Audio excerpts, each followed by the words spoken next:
दिनैहाय जोबोद दुखुनांथाव बाथ्रा जोंनि 12 नं चिरांदुवार ब्लक कमिटि अफिसफोरनि सिङाव थानाय थामहिनबा 12 नं चिरांदुवार समष्टिनि सिङाव थानाय जोंहा नैबे बहुर बस्तिनिफ्राय जे जोंहा लाइमुथि थांग्रा जे लामा बे लामायाव जोंहा मोनसे सामफुर मोनसे दालां दंमोन।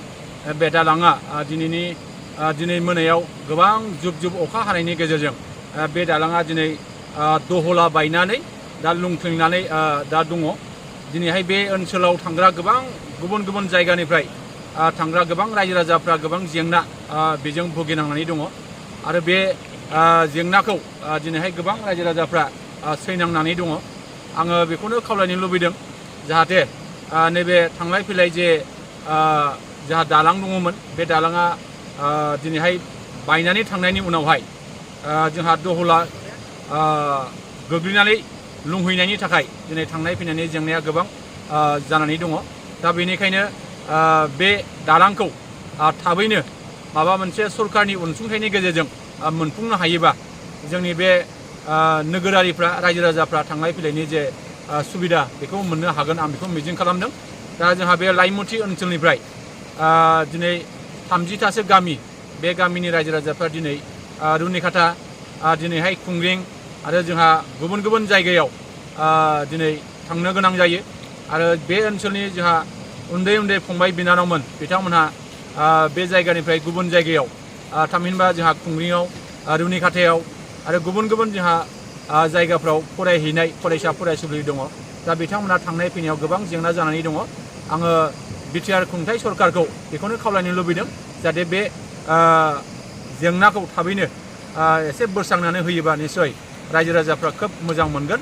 आं बेखिनिखौनो गुरैयै खावलायबाय।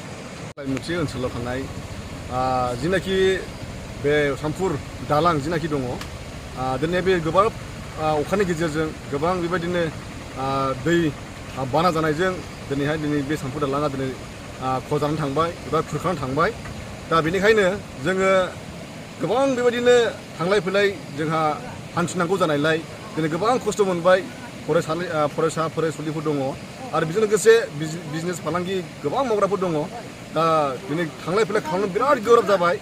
दा बेनिखायनो आङो जोंनि जिनाखि दिनै खुंथायाव थानाय जिनाखि बिटिआर सरकार रनजित सारखौ खावलायदों जेनाखि दिनै आङो गासैबो दुलाराय बेनाखि लाइमुथि ओनसोलनि जानानैहाय दिनै सारखौ खालामनो थाखाय आं खावलायहरबाय जे अननानै गोख्रैनो जे बे दालांनि सायाव रनजित सारखौहाय खावलायदों अननानै बेबायदिनो थाबैनो अननानैहाय बानायनानै होयो बे दालांखौहाय। आरो बेजों लोगोसे खालामनो सानबाय दिनै जोंनि जिनाखि गोबां लोमजाना साजानाय थायो न'खरफ्राव फिसा फिसौ थांलाय फैलाय हान्थिनांगौ गारि मटर दिनै दालाङा बानायनानै थांबाय। दा गोबां दुखु खस्थ' खालामदों पाब्लिकफ्राबो अननानैहाय बे सारनिसिम एसे रिपर्टफोरखौ हरदो होननायलाय दिनै सार रनजितनिसिम बेखौनो खावलायहरबाय बयनिबो जानानैहाय। दा आं बेखौनो बुंनानै दोनदों।